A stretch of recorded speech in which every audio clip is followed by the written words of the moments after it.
여러분을 다시 볼 수 있을런지 좀 그런 걱정도 좀 하고 그랬습니다. 오 목사님께서 좀 제발 좀 나와서 한국에 오면 좀 하여튼 맛있는 것도 많이 이렇게 사주고 또 병원도 데리고 다니고 하여튼 좀 살려서 돌려보낼 테니까 꼭 나오라고 그래가지고 목숨 걸고 이렇게 나왔는데 일주일 됐는데 몸이 많이 회복이 됐습니다. 지금 너무 좋은 걸 많이 먹어가지고 그 영양 과다가 된 것 같아요. 하여튼 너무 감사드립니다.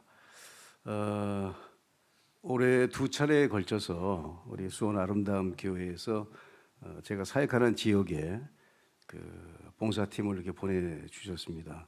얼마나 어려운 결정을 하시고 또 여러 가지 수고와 희생과 그걸 감내하시면서 이렇게 왔다 가셨는데 지금 현재 어떤 일이 현지에서 좀 진행이 되고 있는지 우리 권혁찬 집사가 좀 비디오를 준비를 했어요. 그래서 먼저 그걸 보시고 그다음에 제가 좀 이어서 말씀을 좀 증거하도록 그렇게 하겠습니다.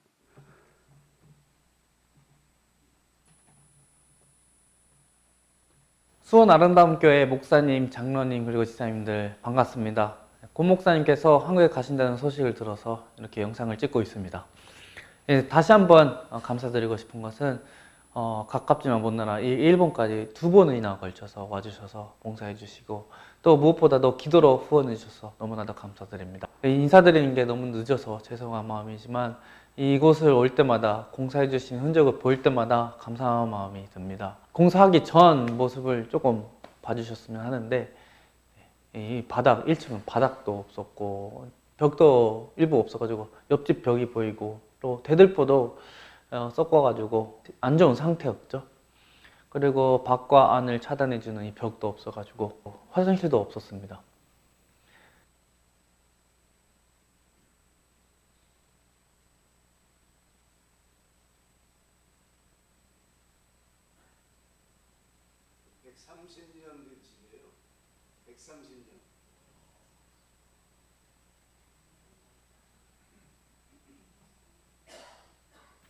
네, 이런 상태였습니다. 하지만 지금은 수원 아름다운 교회에서 와주셔가지고 1층은 카페로서 운영을 하고 있고요.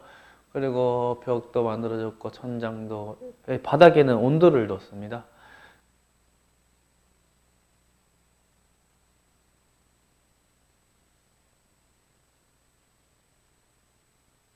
그리고 화장실도 만들었고요.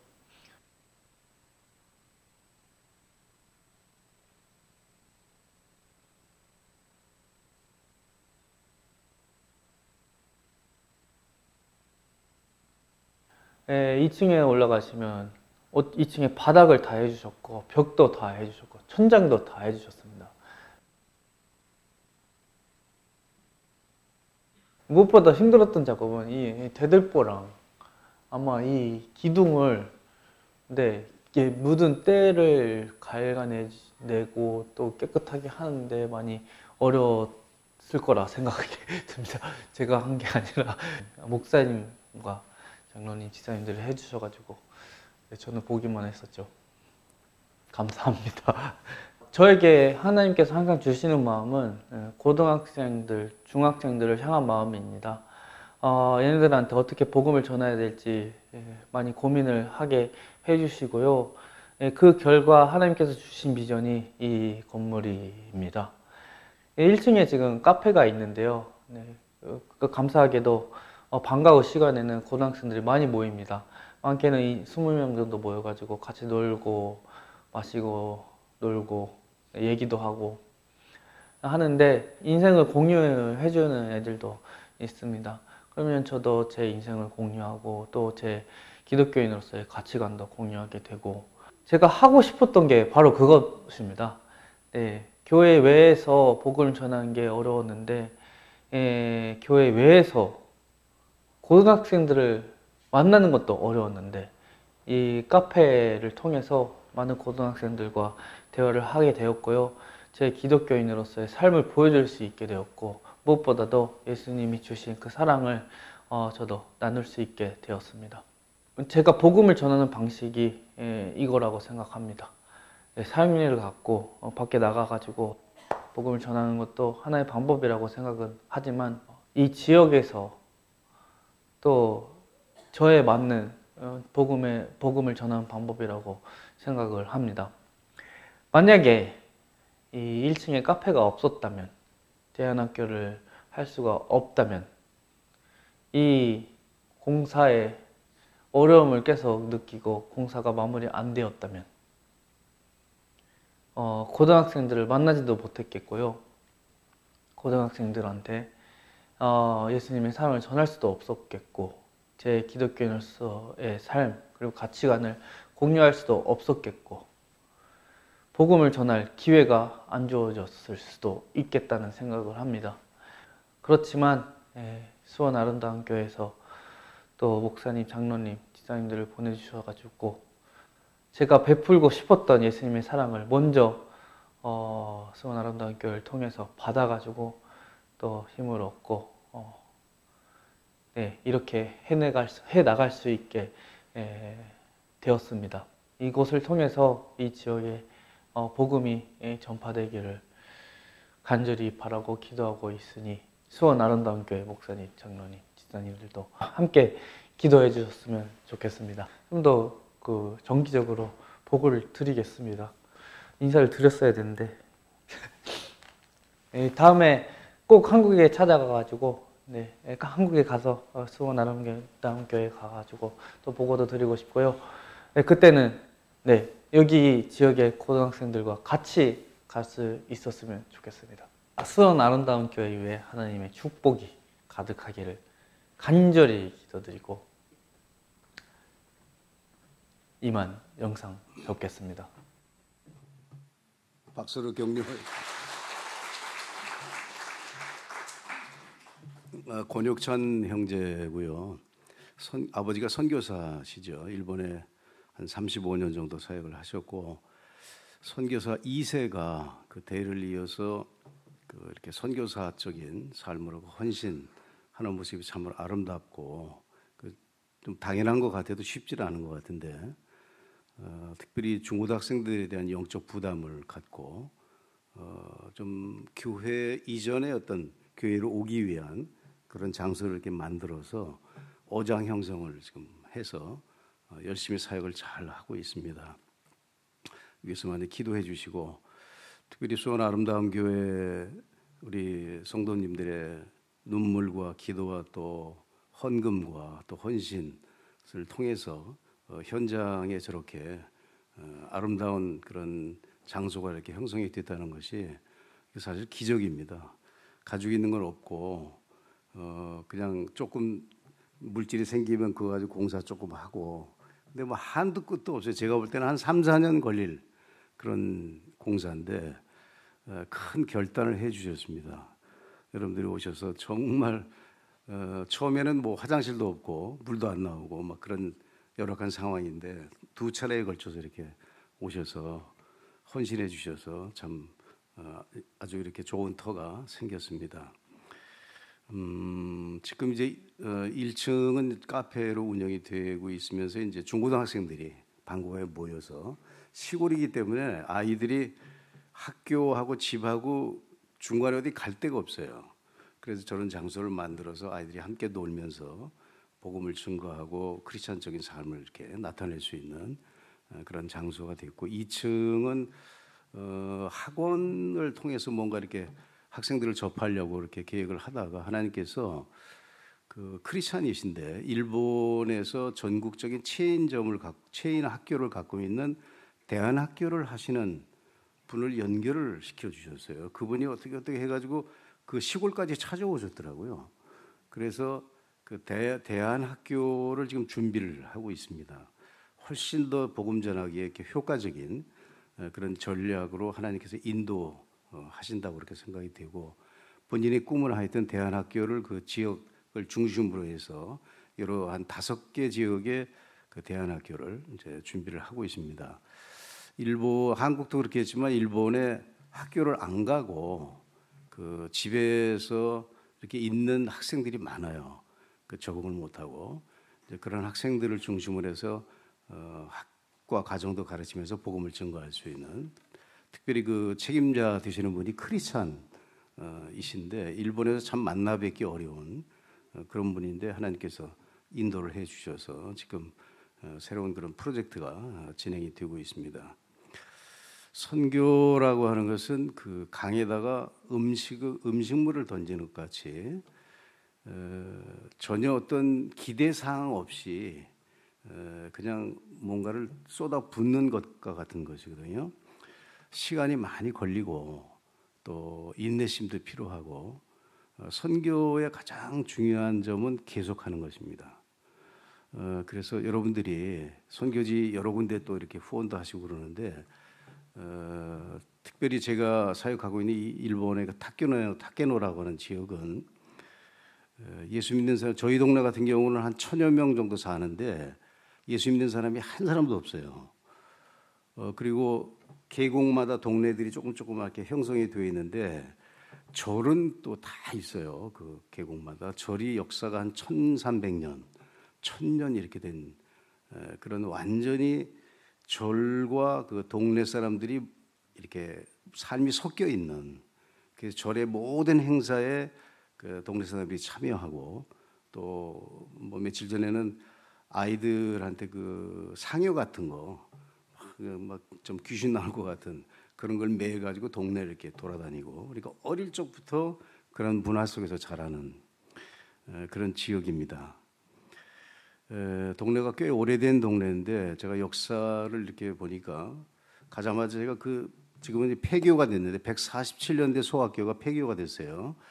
그래서 이제 그 학교의 앨범을 이제 정리를 이제 하는 일을 제가 좀 이렇게 맡았는데 쭉 보다 보니까 한국 한 100년 전 학생인데 한국 이름이 이렇게 두 사람이 있더라고요. 보니까 그 동네에 금광이 있었는데 한국에서 징용으로 이렇게 끌고 와서 그곳에서 이렇게 아마 현지인하고 결혼을 해서 낳은 아이인지 초등학교를 다니고 보니까, 그런데 그 해방된 이후에 그 부모를 어떻게 좀 그 안 좋은 방법으로 처리를 한 것 같아요. 그 동네 사람들이 그거를 이렇게 말꼬리를 흐리고 그러는데 아마 그분들 이후 그분 아마 자손들도 뭐 좀 남아 있지 않나 싶은데 피가 섞여서 그 징용으로 끌려온 그분들 이후에 제가 최초로 그 동네에 사는 한국 사람이죠. 그 당시는 징용으로 끌려온 노동자인데 100년이 지난 저 한국 사람인 저는 그리스도의 종으로 노예로 그곳에 복음을 증거하기 위해서 인도함을 받은 그런 한국 사람인 것 같아요.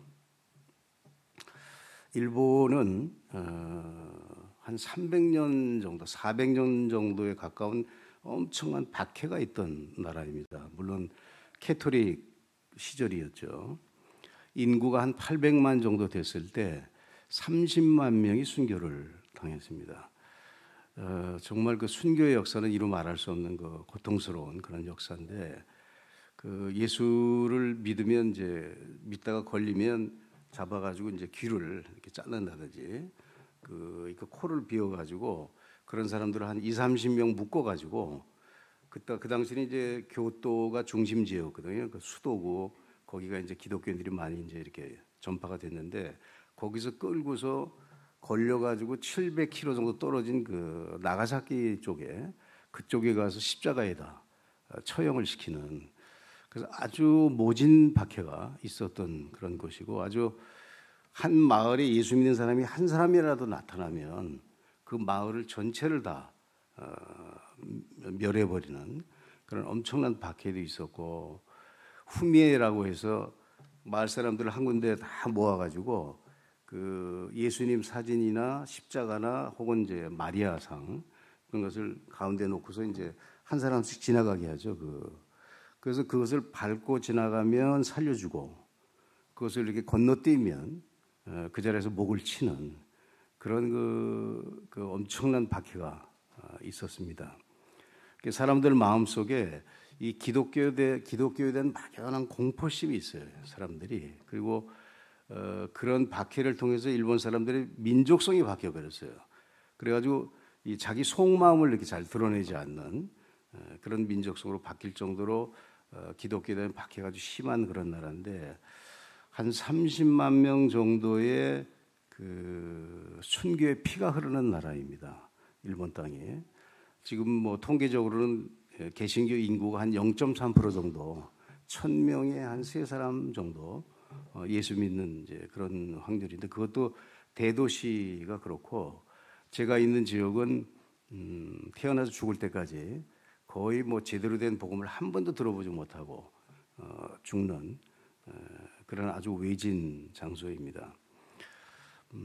가서 이렇게 살아보니까 좀 진작 좀 들어와서 이런 지역에 한 10년, 20년 전에 들어와서 정착을 해서 그분들과 이렇게 삶을 공유하고 그렇게 살았으면 좋았을 텐데 하는 좀 후회가 좀 되는데 어쨌든지 시골 생활은 도시 생활하고 달리 좀 많이 이렇게 개방돼 있어요, 삶이.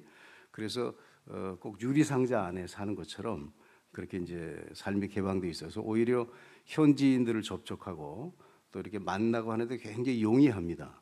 그 친구도 되고 그런 부분에 있어서는 시골 전도가 좀 용이한 점이 있어요. 근데 이제 그 시골이라서 굉장히 이렇게 연합이 강하고 외지인에 대한 그 뭐라 그럴까요? 좀 배타심이라든지 이런 것들이 굉장히 강한 곳인데도 하나님의 은혜로 잘 정착이 돼서 지금 2년 좀 시간이 좀 지났습니다.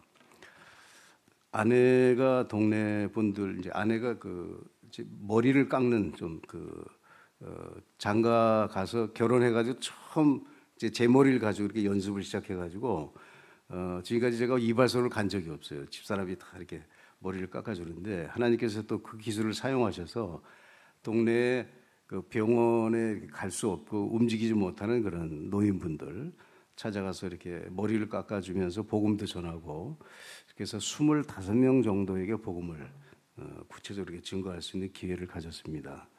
그리고 매년 그 크리스마스가 이제 가까우는데 그 선물하고 그다음에 일본어로 된 전도지하고 우리 준비해서 그 지역에 이렇게 전부 다 이렇게 나누고 크리스마스에 대한 좀 그런 그 개념들을 좀 갖고 있죠. 그래서 그때를 이용해서 그 수원 아름다운 교회에서 보내주신 여러 가지 선물들 가지고 이렇게 나누기도 하고 이번 크리스마스를 좀 기대를 하겠습니다.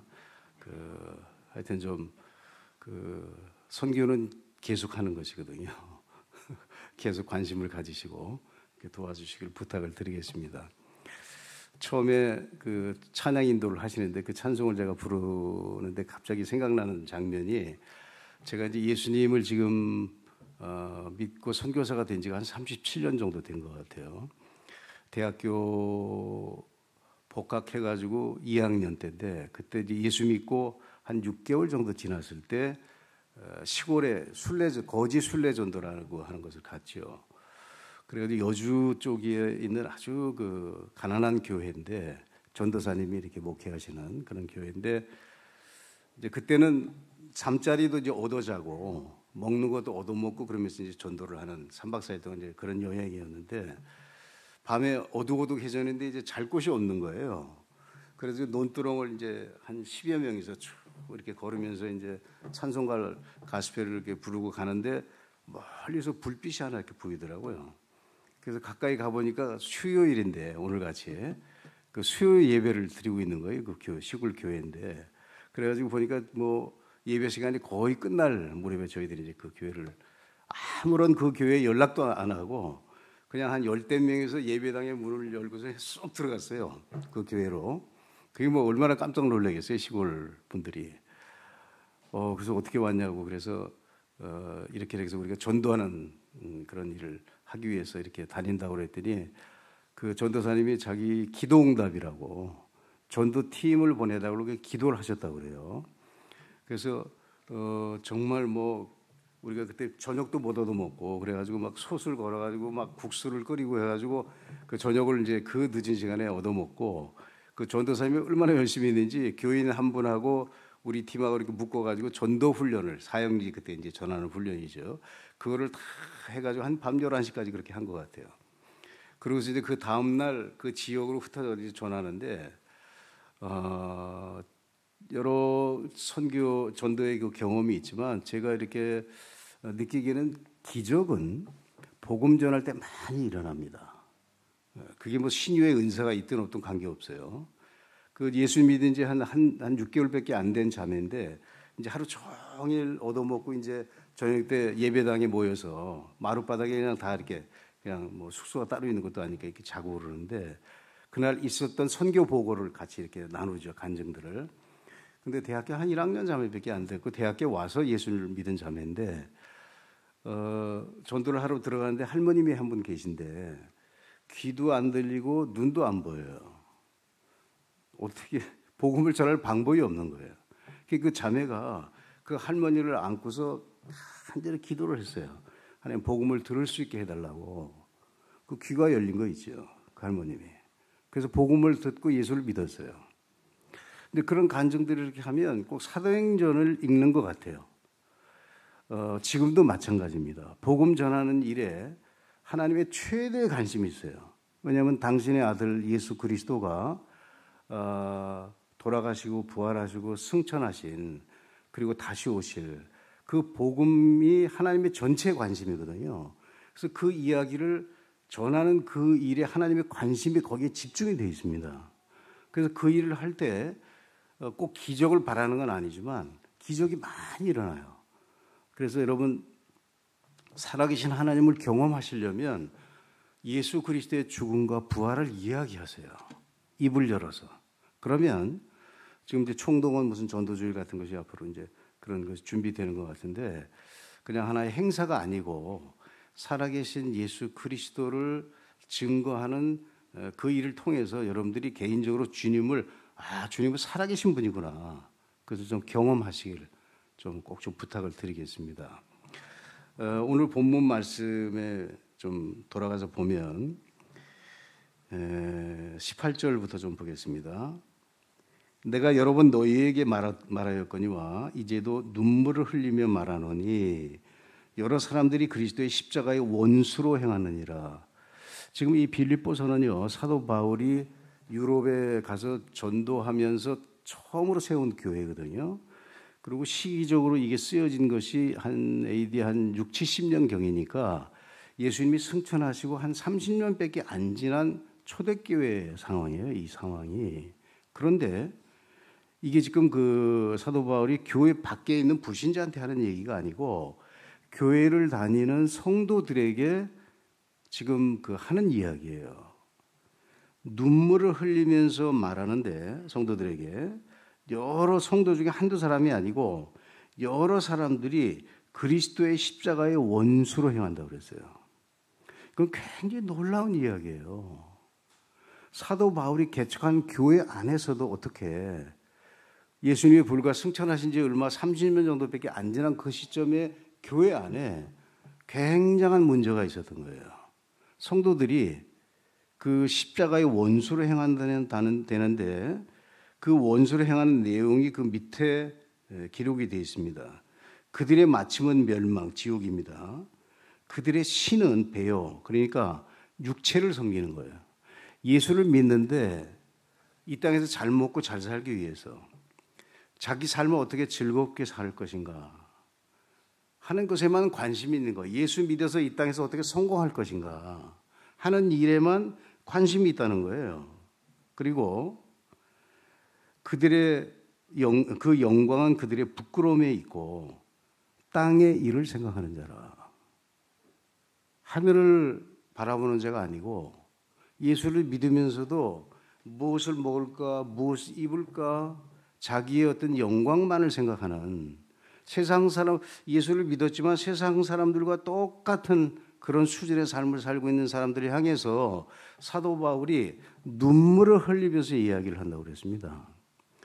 이 시대에 수원 아름다운 교회 여러분들의 신앙의 수준이 어떤지는 잘 모르겠어요.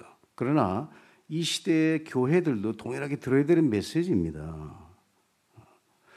여러분에게 이 말씀이 도전이 좀 됐으면 좋겠어요. 예수님이 저를 위해서 목숨을 주셨습니다. 그분만이 유일하게 저에게 목숨을 요구할 수 있어요. 왜냐하면 그렇게 피로 맺어진 관계입니다. 목숨을 주고 주님이 저에게 유일하게 목숨을 요구할 수 있는 유일한 분이십니다. 선교라고 하는 것은, 복음을 증거하는 것은 선택사항이 아니에요. 교회 존재 이유입니다. 그것이. 아까 그 시골 교회 얘기하다 말았는데, 이튿날 아침에 새벽 시간인데 비가, 여름인데 비가 엄청나게 와요. 그 스레트 지붕으로 이렇게 지은 교회인데 막 빗소리에 그냥 막 잠이 안 올 정도로. 그런데 교회 문이 이렇게 열리더라고요. 근데 제가 교회 문소리에 이제 이렇게 깨보니까 이렇게 시계를 봤어요. 그때 이제 야광 시계를 차고 이렇게 다녔는데 새벽 한 3시 반 되더라고요. 근데 그 문이 이렇게 열리더니만 하얀 소복을 입은 사람이 거기 하나 이렇게 서 있는 거예요. 그래서 섬찟하더라고요. 제가 이렇게 그 잠결에도. 그래서 가만히 이렇게 있었는데 쭉 걸어서 이렇게 오더니만 강단 앞에 무릎을 딱 꿇으시더라고요. 그러면서 기도를 하신데 보니까 그 교회 권사님이신 것 같아요. 새벽 3시 반이에요. 그런데 오셔서 그 시간에 비가 그렇게 옥수같이 내리는데 그 시간에 무릎을 꿇고 기도를 하시는데, 이제 뭐 학생들은 다 자고 있죠. 거기에 대소문이. 제가 그 기도에 너무 은혜를 많이 받았어요. 민족을 위해서 기도하시고 이 나라의 젊은이들이 복음을 들고 전 세계로 흩어지게 하시고, 그 시골 교회 전도사님이 목회하는 그 가난한 교회 그 권사님이 그 새벽 시간에 오셔가지고 울부짖는 그 기도가 그런 전 세계를 품고 기도를 하시더라고요. 그때 제가 그 기도의 그 응답으로 제가 선교사가 된 것 같아요. 한국이라는 나라는요, 그런 분들에 의해서 은혜를 입은 나라입니다. 이 나라는 하나님의 은혜 없이는요 이렇게 평화로운 환경 가운데서 예배 드릴 수가 없어요. 이게 당연한 것 같죠. 제가 예수 믿는 사람이 한 명도 없는 마을에 좀 제발 이렇게 이런 모임이 있어가지고 단 몇 사람이라도 같이 모여서 주님을 찬양하고 기도하고 말씀을 나누고 삶을 공유할 수 있는 예수의 피를 공유한 그 가족이 있으면 좋겠는데, 물론 그런 사람들을 만들기 위해서 이제 그 현장에 간 것이지만, 여러분들이 이렇게 모여서 이런 좋은 환경 가운데서 하나님을 찬양하고 예배하고 또 목사님과 장로님들과 재직들과 또 그렇게 여러분들을 섬기는 분들, 서로 동역자가 되어 있고 친구가 되어 있는 이런 공동체요, 너무너무 귀한 것입니다. 너무너무 귀한 것이에요. 영성이라고 하는 것은요, 무슨 신비로운 것을 보고 또 이상한 것을 듣고 뭐 다 좋아요. 그건 개인적인 주관적인 체험일 수 있기 때문에 제가 그걸 뭐 이렇다 저렇다 얘기를 못하지만, 뭐 기도 열심히 하고 성경 열심히 보고 하는 모든 그런 영적인 활동은 어디로 나타나야 되냐면요, 여러분이 속해 있는 이 교회 공동체를 섬기는 것으로 나타나야 합니다. 여러분의 몸된 지체인 성도들을 섬기는 것으로 그 영성이 안 나타나면 그것은 좀 가짜예요. 이런 공동체를 주신 것에 대해서 하나님께 너무나 깊이 있게 감사를 하십시오. 제가 오사카에 가끔 나가서 친구 교회 그 예배당에 이렇게 혼자 가서 앉아 있잖아요. 예배당이지만 예배를 드리는 하나님의 그 예배 초소이지만 장소죠. 건물이고. 하지만 다릅니다. 집하고 달라요. 멋진 건물하고 달라요. 예배당이라고 하는 것은 정말 가서 무릎을 꿇으면요 하나님의 임재를 느낄 수가 있어요. 그리고 막 힘이 납니다. 여러분, 예배당을 제발 좀 오세요. 새벽도 그렇고 수요 예배도 그렇고 퇴근할 때도 좀 들르고 여기를 여러분 사랑하시길 바랍니다. 오 목사님께서 그 어떤 권사님인지 집사님께서 몸이 안 좋으셔가지고 힘드실 때 그분에게 그 교회 꽃을 좀 가꾸는 그 일을 좀 맡기셨다고 그래요. 근데 한 2년 정도 이렇게 그분이 이렇게 꽃을 가꾸면서 그 꽃하고 대화도 하고 그렇게 교회를 이렇게, 그러니까 꽃이 이게 교회에 있는 꽃하고요 밖에 있는 꽃하고 전혀 다릅니다. 굉장히 거룩해진 것이에요. 그러니까 이 장소, 여러분의 몸된 이 지체 정말 좀 귀하게 생각하시길 좀 부탁을 좀 드리겠습니다. 그 다음 말씀이 우리의 시민권이 하늘에 있다고 그랬어요. 제가 우즈베키스탄에 가서 선교를 하는데 밤에 비밀리에 저를 한 북한에서 탈출한 청년이 저를 찾아왔어요. 한국에서 왔다 가고 어떻게 소문을 들은 것 같아요. 이렇게 숨어 지내다가 밤에 저를 찾아왔는데 저보다 한 몇 살 어린 동생이에요. 남동생 같은. 그래서 그 친구는 북한의 실정에 대해서 이야기하고 저는 이제 한국의 실정에 대해서 이런 얘기 저런 얘기는 완전히 다른 세계죠. 근데 서로가 신기한 것은 말이 통하더라고요. 북한에서 탈출한 친구인데 사투리지만 뭐 거의 다 알아들을 수 있는. 그래서 금방 그 형제처럼 그렇게 돼버렸어요. 저랑 그 밤 시간 한 2시간 교제를 하면서. 근데 저는 이제 그 다음날 한국으로 이제 들어와야 되고 그 친구는 거기서 숨어 지내는데 북한에서 이 파견된 특수부대가 돌아다니면서 그 우즈베키 이제 공산 쪽하고 좀 가까우니까 북한에 탈출한 사람들을 이제 잡아가는. 근데 이 친구가 칼을 하나, 조그만 면도칼 같은 걸 하나 보여주더라고요. 잡히면 바로 그냥 자기 목을 따기 위해서. 같은 한국말을 하는 한 동족인데 저는 대한민국 시민권을 갖고 있고 그 친구는 북한 시민이지만은 또 탈북한. 근데 저는 비행기를 탈 수 있고 그 마음같아서 그 친구를 좀 데려가고 싶더라고요, 한국으로. 근데 그 당시만 해도 북한에서 탈출한 사람들이 그렇게 많지 않을 때거든요. 그러니까 한국으로 들어가기가 너무 어려운 그런 거의 불가능에 가까운. 그러니까 둘이서 참 너무 안타깝더라고. 그 헤어지는데 시민권이라고 하는 것이요. 여러분, 지금도 죽으면요. 2가지 시민권입니다. 지옥의 시민권을 갖고 지옥으로 가버리든지 이거는 현실입니다. 사실은 살아있는 거가 꿈꾸는 것이거든요. 진짜 인생은요, 죽어서 시작됩니다. 근데 우리에게 시민권이 있다는 것이에요. 이 시민권은 하나님의 아들 예수 그리스도가 죽고 부활하셔서 우리에게 주신 선물이에요. 이런 특권이 세상에 어디 있습니까? 하늘의 일이 뭐냐? 이 시민권을 거저받을 수 있는 복음을 증거하는 일이거든요. 너무 쉽죠. 예수가 당신을 위해서 죽고 부활하셨다.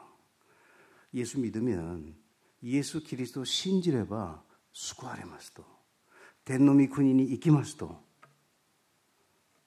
천국 그 말을 한국말을 일본어로 일본 현장에서 제가 그래서 너무 중요한 사람입니다.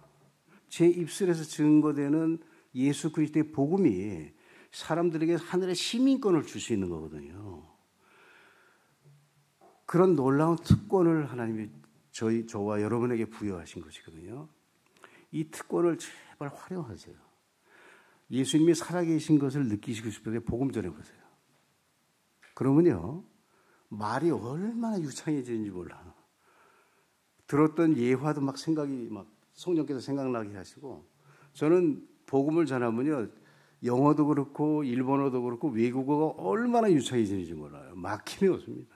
성령께서 들어서 쓰시거든요, 도구로. 그 쓰임 받는 기쁨을 누리시려면 복음 전해보세요. 아멘입니까? 예. 이것은 여러분이 선택할 수 있는 상황이 아니고 명령입니다. 너희는 가서 모든 족속으로 제자를 삼으라고 하나님께서 명령하신 것이에요. 명령에는 2가지밖에 없습니다. 순종하든지 불순종하든지 복음을 전하세요. 아직까지도 은혜의 때고 지금이 은혜의 시기거든요. 복음, 예수를 믿으면 천국 갈 수 있는 그런 은혜의 때예요. 이게 얼마 안 있으면 다칠지도 몰라요. 하나님이 사람들에 대해서 영원히 참지 않습니다. 오래 참으십니다. 근데 그 오래 참으시는 그 시기가 이제 얼마 안 남았어요. 상황을 보시길 바랍니다. 밖에 지금 상황이 어떻습니까? 예수님이 오늘 오셔도 이상하지 않습니까? 상황이. 그래서 여러분의 사랑하는 자녀들, 또 친구들, 친척들 놓고 예수 안 믿으면요, 무조건 와서 기도하세요. 기도하면요, 기도는 반드시 기적을 낳습니다. 기도를 이길 사람이 없어요. 하나님께 부르짖는 것이 가장 지혜로운 것입니다. 여러분 인생에 그런 놀라운 축복들이 임하기를 바라겠습니다. 맨 마지막에 보면 우리의 낮은 몸을 자기 영광의 몸의 형체와 같이 변케 하신다고 그랬어요.